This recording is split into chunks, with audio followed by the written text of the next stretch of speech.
एक गांव में एक बड़ा आश्रम था। वहां पर एक बौद्ध गुरु निवास करते थे। वहां पर उनका एक शिष्य था जो इधर उधर की बातें ज़्यादा किया करता था। जब वह कहीं भी दान लेने जाता था तो वहां से एक नई कहानी लेकर आता और आश्रम के अनेक शिष्यों को झूठी बातें सुनाता तथा सबके साथ उनकी मिलकर चुगली करता। इधर उधर की बातें वह ज़्यादा किया करता था। वह दूसरों के सामने अच्छा बनने का प्रयास करता। वह दूसरों के सामने अपनी बड़ाई स्वयं किया करता था। साथ ही हमेशा वह गुरु के सामने अपने आप को प्रसिद्ध मानता एवं अपनी आप की बुद्धिमत्ता की बातें किया करता था। उसका कहना था कि वह एक अमीर घर का बच्चा है। अगर वह चाहता तो सबके साथ ना मिलकर अकेले में वह अपना अच्छा जीवन व्यतीत कर सकता है। लेकिन मैं सभी चीज़ें छोड़कर यहाँ आ गया क्योंकि मुझे सत्य की खोज करनी है और मुझे महान बनना है, जीवन को जानना है। इसलिए मेरा त्याग तुम सबसे श्रेष्ठ है। एक दिन गुरु ने सब शिष्यों को बुलाकर कहा कि तुम्हें एक माह के अंदर कोई ना कोई संकल्प लेना होगा ताकि तुम सबकी संकल्प शक्ति मजबूत होगी, वे आत्मा का संचार होगा। आप अपनी सामर्थ्य के अनुसार संकल्प ले सकते हैं और यदि एक माह से पूर्व आप में से जिस का संकल्प टूट जाए तो वह अपनी पुरानी दिनचर्या में वापस आ जाएगा। सभी शिष्यों ने अपनी शक्ति के अनुसार छोटे बड़े संकल्प लिए और गुरु को अपने संकल्प बताए एवं वहां से चले गए। लेकिन वह शिष्य जो अपने आप को श्रेष्ठ मानता था वह गुरु की कुटिया में गया और बोला, मैं कोई छोटा मोटा संकल्प लेना नहीं चाहता, मैं एक बड़ा और महान संकल्प लेना चाहता हूँ, कृपया आप ही बताएं। उसकी यह बात सुनकर गुरु मुस्कुराए और बोले, क्या मेरे द्वारा दिए गए संकल्प को तुम पूरा कर पाओगे? ये तुम्हारे लिए ठीक होगा? शायद नहीं, वो तुम्हारे लिए संभव नहीं, तुम उसे पूरा नहीं कर सकोगे। शिष्य ने कहा, नहीं गुरुदेव, आप जो भी संकल्प मुझे देंगे मैं जरूर उसे पूरा करूंगा। गुरु ने कहा, ठीक है, तो तुम अगले माह तक एक माह तक चुप रहोगे। अगले एक माह तक मुंह से एक शब्द भी नहीं निकालोगे, यही तुम्हारा संकल्प है। यह बात सुनकर वह हंसने लगा और बोला, ये भी भला कोई संकल्प है? ये तो बहुत ही आसान है, एक माह तक चुप ही तो रहना है। आप कोई ऐसा संकल्प दीजिए जो मेरी योग्यता को पहचाने। गुरु ने कहा, पहले तो तुम ये संकल्प पूरा करके दिखाओ, उसके बाद मैं और दूंगा। यह बात सुनकर वह चला गया और पलटकर देखा नहीं। उसे चुप रहना बड़ा ही आसान लगा। उसने एक दिन तो जैसे तैसे चुप रहकर काट लिया। उसके अगले दिन उसके मन में बोलने का बोझ बढ़ने लगा। उसे तीसरे दिन अजीब सी बेचैनी होने लगी और चौथे दिन उसका मन भारी होने लगा क्योंकि उसके आसपास के बच्चे साथ में बोल रहे थे। सभी शिष्य एक दूसरे से बातें कर रहे थे। वह भी अपना पक्ष रखना चाहता था, उनकी बोलती बंद कर देना चाहता था, लेकिन उसका संकल्प उसके आड़े आ रहा था। इसलिए वह पूरे दिन मुंह और आंखें बनाते रहता था। इसी दिन कुछ दिन बीत गए। जब नहीं रहा गया तब वह अपने गुरु के पास दोबारा पहुंचा। क्योंकि मौन रहने से वह बीमार पड़ चुका था, उसका खाने पीने का मन भी बिल्कुल नहीं था और उसका सिर फटा जा रहा था। वह भी बोलना चाहता था। अगले दिन वह सुबह उठकर गुरुजी के सामने गया और गुरुदेव के सामने लिखकर बताया। कहा कि मैं गुरुदेव बोलना चाहता हूँ, मैं इससे परेशान हो गया हूँ। बिना बोले मुझसे सांस नहीं आ रही, मेरा मन घुटता जा रहा है, मैं अंदर ही अंदर पागल होता जा रहा हूँ। बोले, संकल्प तोड़ देता हूँ। ये सुनकर गुरु मुस्कुराए और कहने लगे कि संकल्प तो तोड़ने के लिए ही होते हैं, परंतु जो संकल्प लेकर उन्हें अपनी आंतरिक शक्ति के साथ पहचाने, साथ ही अपनी आंतरिक शक्ति को बढ़ाता है एवं जो अपनी आंतरिक शक्ति बढ़ाता है वह समझ और जागृति की राह पर आगे बढ़ जाता है। संकल्प का लेना और तोड़ना भी तुम्हारे हाथ में है। तुम्हारे बहुत से भाई अपने संकल्प तोड़कर अपनी पुरानी दिनचर्या में वापस आ गए हैं। अगर तुमसे नहीं हो पा रहा है तो तुम भी संकल्प तोड़कर वापस उनके साथ जा सकते हो।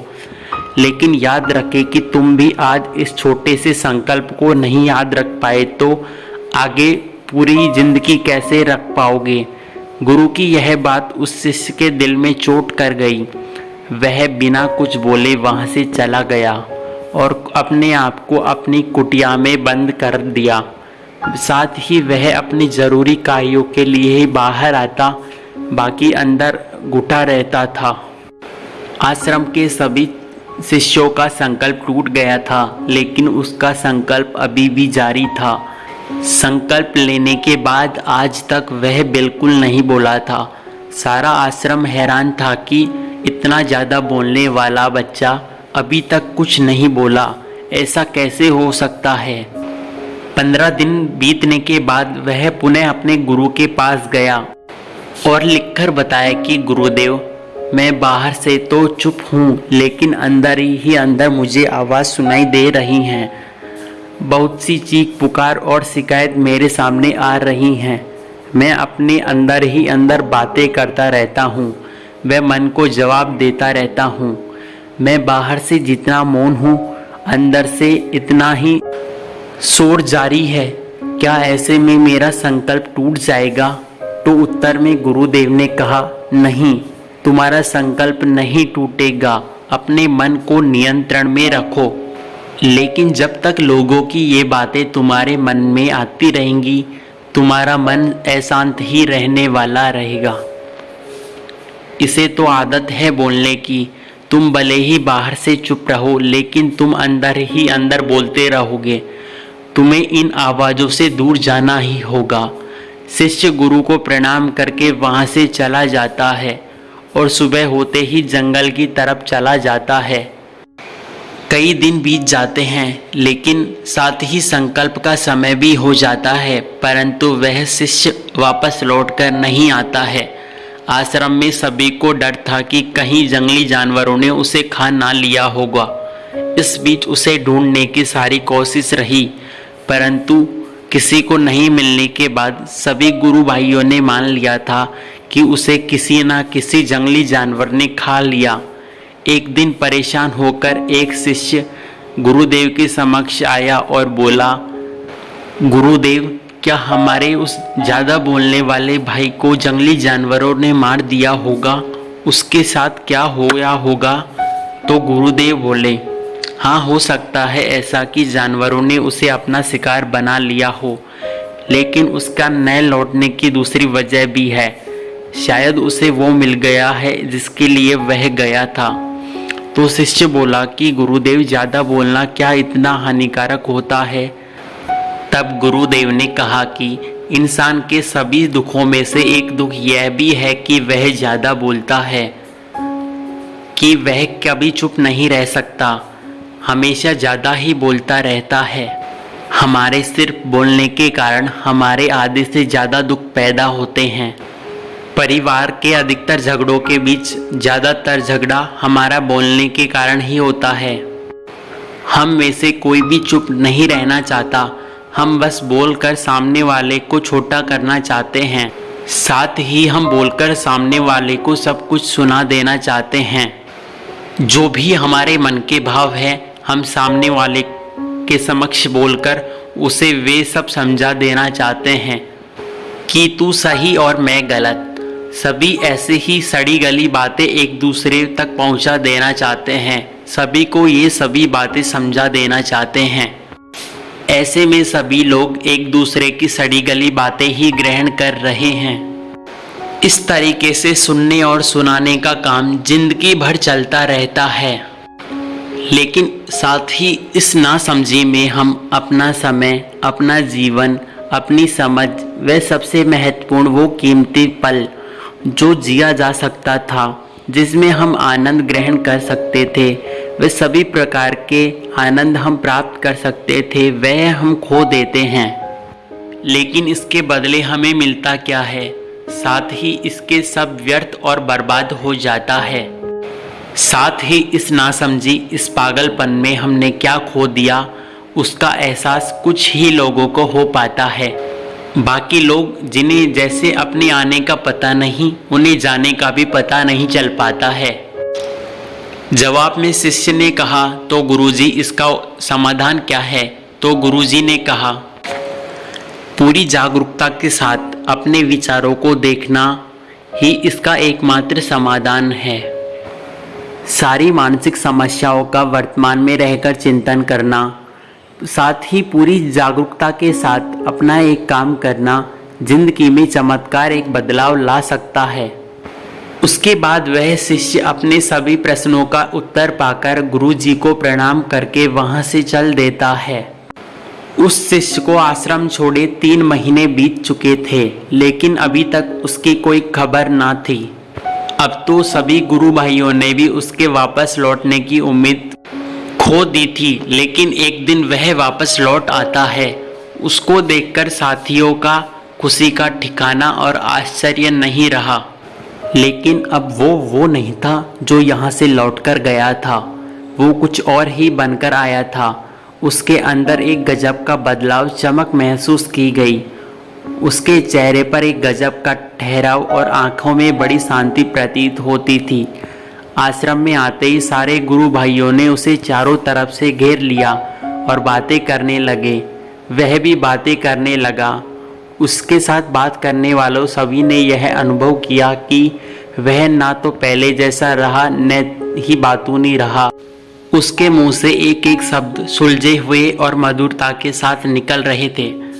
थोड़ी देर तक गुरु भाइयों से बात करने के बाद वह सीधा अपने गुरु के पास चल दिया। उसने गुरु के चरण छुए और कहा, गुरुदेव, क्या मैं अब भी मौन हूँ? अब भी मेरा संकल्प जारी है। गुरु ने थोड़ी देर शिष्य की नज़रों में देखा और बोला कि तुम अब भी मौन हो। तुम्हारे मुंह से एक भी शब्द नहीं निकल रहा, साथ ही तुम्हारा संकल्प अभी भी जारी है। गुरुदेव, जब मैं यहाँ से गया तो मेरे मन में बहुत सी आवाज़ें थी। जब शांति नहीं मिली तो मैं इस उम्मीद से जंगल में चला गया कि वहाँ पर मुझे मन की शांति मिलेगी, मेरे मन की बकबक कम हो जाएगी। लेकिन मेरे जितने एकांत में जाता गया, मेरे मन की एकाग्रता उतनी ही तेज होने लगी। वहाँ मौन रहकर मैंने सोचा कि मैं कितना गलत कर रहा हूँ। साथ ही मैं अपने परिवार वालों और दोस्तों और गुरु भाइयों को भला बुरा कह रहा था। तब मुझे लगता था कि मैं सब सही कह रहा हूँ। जब मैं गुरु भाइयों की एक दूसरे के साथ चुगली करता और उनका मजाक बनाता, तब भी मैं यही सोचता था कि मैं बिल्कुल सही हूँ, मैं उनसे बेहतर हूँ और मैं सही कर रहा हूँ। लेकिन उस दिन मैंने पहली बार महसूस किया कि मैं कितना गलत था। काफ़ी दिनों तक ये आवाज़ें, शिकायतें मेरे मन में चलती गई, लेकिन धीरे धीरे ये सारी आवाज़ें मेरे अंदर से शांत हो गई। अब मैं भीतर से भी मौन हो गया। उस घने जंगल में बाहर से बोलने वाला तो कोई था नहीं और भीतर से आवाज़ बची ही नहीं थी। और उस दिन मैं पहली बार समझा कि मौन का सही अर्थ क्या है। मेरे चारों तरफ शांति थी, लेकिन अभी भी कुछ आवाज़ें आ रही हैं, जो अभी भी आ रही हैं, लेकिन मैं उन्हें कुछ समझ नहीं पा रहा हूँ। मुझे हवा के चलने की आवाज़, चिड़ियों की आवाज़, पानी के बहने की आवाज़, ये सभी आवाज़ मैंने पहली बार सुनी। अपने चारों तरफ ऐसी शांति मैंने पहले कभी नहीं देखी थी। तो इस शांति को भंग करने के लिए मैंने पहली बार अपने मुंह से कुछ शब्द निकाले। मैं चिल्लाया, हे ईश्वर, ये कैसी शांति है? सब कुछ इतना शांत क्यों है? ऐसा क्यों हो रहा है? लेकिन मेरे चिल्लाने के बाद भी वह शांति भंग नहीं हुई। सब कुछ पहले का जैसा ही शांत था, बाहर भी और अंदर भी। हे गुरुदेव, मैंने अपने भाइयों से बात की, मैंने आपसे बात की, मैं बोल रहा हूँ, मैं सब कुछ देख रहा हूँ, लेकिन मेरे अंदर जब मैं भीड़ में रहता हूँ तब भी मुझे मौन रहने का ही अर्थ समझ आता है। तब भी मैं एकांत में ही रहता हूँ। अब सब दिखाई पड़ने लगा है, सब सुनाई पड़ने लगा है। गुरु ने कहा, जब तक हम बाहर की तरफ बोलते रहेंगे, अंदर की तरफ अशांति ही रहेगी। जब हम भीतर की तरफ मुड़ जाएंगे, तब हमारे मुंह से कुछ नहीं निकलेगा, तब हम शांत ही रहेंगे। दुनिया में ज़्यादातर बुराइयां हैं, वे सभी हमारे बोलने के कारण ही उत्पन्न होती हैं। क्योंकि हम चुप रहना नहीं चाहते, हमें जितने बोलने की ज़रूरत है हम उससे ज़्यादा ही बोलते हैं। हम सामने वाले की सुनना नहीं चाहते, बल्कि हम उसकी बोलती बंद कर देना ही चाहते हैं। उसे समझा देना चाहते हैं कि मैं कौन हूँ, मैं क्या कर सकता हूँ। यही हमारी ज़िंदगी का मकसद बनकर रह जाता है। हमारी सारी ऊर्जा इस व्यर्थ के बोलने में ही बर्बाद हो जाती है। ऐसे में ही समाज में लोगों का जीवन दुखी में रह जाता है। वो लोग हमेशा एक दूसरों को सुनाने में लगे होते हैं, कभी दूसरों की बात सुनना नहीं चाहते हैं। और चुप रहना तो उन्होंने कभी सीखा ही नहीं, क्योंकि चुप रहना उन्हें छोटा महसूस करवाता है। दुनिया की सभी लड़ाइयों का कारण हमारा बोलना ही है, इसलिए हमें उतना ही बोलना चाहिए जितना ज़रूरी है, क्योंकि व्यर्थ का बोलना ऊर्जा को नष्ट करता है। और यह बोलना ही कभी हमें भीतर की ओर लौटना नहीं देना चाहता और बाहर की तरफ खींचकर रखना चाहता है। और बाहर क्या है इस संसार में, लेकिन अगर अपने भीतर की संसार की ओर मुड़ना है तो इस मुंह को बंद ही रखना चाहिए। इसलिए जितने भी बुद्ध हुए, आत्मज्ञानी हुए, वे सभी एकांत की ओर भागे, ताकि ज़्यादा बोलना ना पड़े, ज़्यादा सुनना ना पड़े, बस एकांत में ही रहना पड़े। इसलिए ही वे भीतर की यात्रा कर पाए। लेकिन अगर कोई चाहे तो संसार में रहकर भी एकांत में रह सकता है, शांत रह सकता है, लेकिन इसके लिए उन्हें अपनी ऊर्जा बचानी होगी, जिससे वह अपने व्यर्थ में अब तक शब्दों में बर्बाद कर रहा था। दोस्तों, इस कहानी की सीख यही है कि व्यर्थ का बोलना ऊर्जा को नष्ट करता है। ज़्यादा और व्यर्थ बोलना ही हमें भीतर की ओर जाने नहीं देता है, और यह हमें बाहर की ओर झुकाए रखता है। जिन्हें भीतर की ओर यात्रा करनी होती है, उन्हें अपने मुंह को बंद ही रखना चाहिए। मुझे उम्मीद है कि ये आपको कहानी काफ़ी पसंद आई होगी। कहानी के बारे में आप अपने विचार नीचे कमेंट बॉक्स में लिख सकते हैं। साथ ही वीडियो अच्छी लगी हो तो वीडियो को लाइक और चैनल को सब्सक्राइब कर सकते हैं। धन्यवाद।